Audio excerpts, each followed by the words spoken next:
Once upon a time, a Sadhu Baba used to live in a village. He was the only monk in the entire village who kept getting something or the other in charity from the entire village. Due to greed for donations, he did not allow any other sadhu to live in the village, and if anyone came, he would drive him away from the village by any means. In this way, he had accumulated a lot of money. At the same time, a thug had his eyes on Sadhu Baba's money for many days. He wanted to grab that money by any means.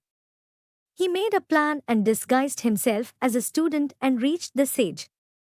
He requested the sage to become his disciple.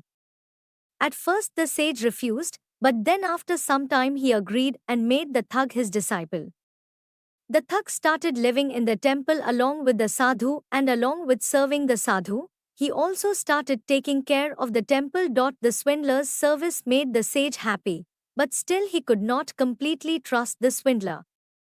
One day the monk received an invitation from another village and he agreed to go with the disciple. The monk also tied his money in his bundle. On the way they found a river.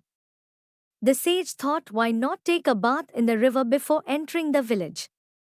The sage hid his money in a blanket and went towards the river, asking the thug to take care of it. There was no limit to the thug's happiness. He got the opportunity he was looking for. As soon as the sadhu took a dip in the river, the thug ran away with all the belongings.